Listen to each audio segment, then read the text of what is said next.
Hello, I'm Chief Randazzo with the Macomb County Animal Control.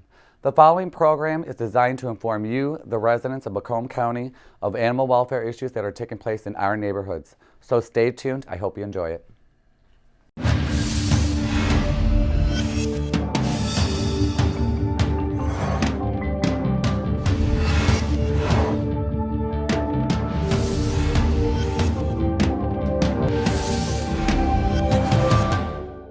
When you're purchasing a dog from a breeder, right, and there are reputable breeders out there are, but you need to go to the property.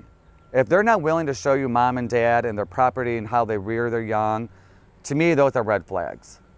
You know, because a really good reputable breeder will say, yes, please come and visit, my facility. And they also should be interviewing you. Are you really the person that should be adopting this breed of dog? So we were called from the director of St. Clair County Animal Control to assist them on a large hoarding case where a person was breeding a large amount of German Shepherds. Upon arrival, we could tell that there was an abundance of German Shepherds and unfortunately kept in very unsanitary and poor conditions. So upon inspection of all the kennels, the dogs were kept in very dark. The ones that were in the barn were kept in very dark quarters. There was limited food. They were very thin. Most of them that we tested on site definitely probably had parasites.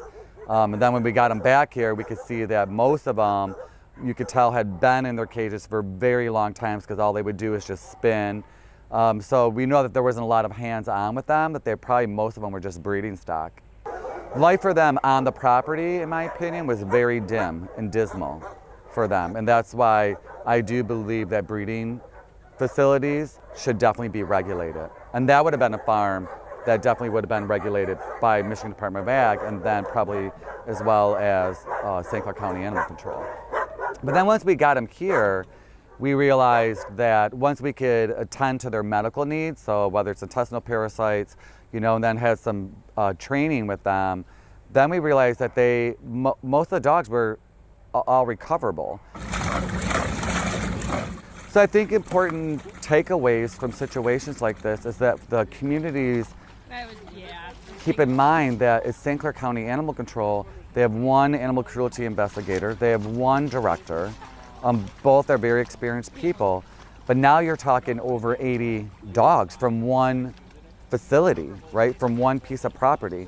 So even though the Macomb County Animal Control comes in and we're a larger organization and unit, now all of a sudden we're taking 27 of those dogs day one, and it does overwhelm the resources.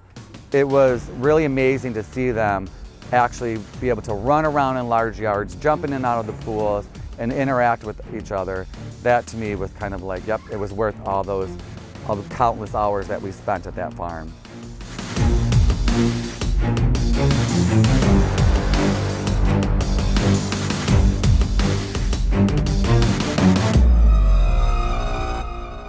Yeah, so we received a call from a dog owner that he had 15 Anatolian puppies, which is a very rare breed. They're really a livestock breed, so they're not for everybody, and that he has trouble placing them and he wants to bring them to animal control. So I kind of thought about that for a moment, and I felt like there was two things that we could do here. One, I want to talk to him. I want him to bring the puppies, but I want mom and dad too. Okay. All right, come here, boo-boos. Ooh, so my first initial moment when I see all these puppies is, one, they're adorable. They were just an adorable to see all these little faces. And then I think the reality comes in. Okay, now we have to find 15 individual homes that know this breed, and that we have to educate these residents or potential adopters on this breed. And I think then it becomes overwhelming because as cute as they are, we have 15 puppies in the building that we have to take care of multiple times a day. Oh my God, they're so cute. Stan caught a black and white cat, except it had a black and white stripe. You ready? Ready? We gotta look at these little puppies? Yeah. Okay. This is Dr. Pasternak. She's our amazing vet. The other two that you're deciding to keep Do you want to talk about us helping you get them fixed so we don't have any more puppies? Well, I mean, the thing is, I never thought that this will happen with them. Because the vet told me when they grow up together, they are not going to breed.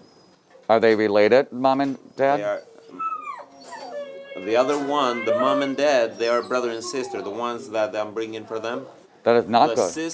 The sister never allowed the other one, the brother, To mate. to mate. Then the other ones, they are Old English sheepdog and Illyrian sheepdog. They grew up together. But they're not related. They are not related, but Okay. they will never allow. The female will never allow. I asked the vet says, like, because I wanted to fix them a long time ago. Right. They said since they grew up together, they are not gonna breed, you know what I mean? You need to separate them if you want to breed them. And that's why, I thought, like, never will happen, you know what I mean? That is not a good bet.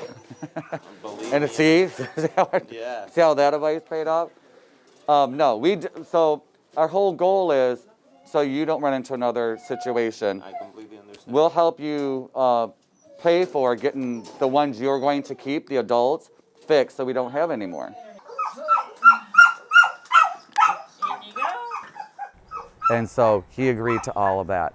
And I think those are important educational moments that we don't want to just take puppies. We want to make sure that we don't come into the situation again. And a lot of that comes through us having agreements with those owners and doing random unannounced inspections.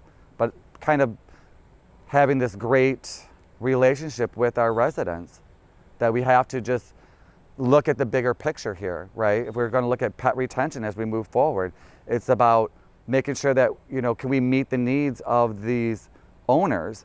And if this was an accidental breeding, okay, then we're going to make sure it doesn't happen again. And we use our welfare fund to pay for the spay and neutering of that, the mom and dad, so we don't have 15 more Anatolian puppies.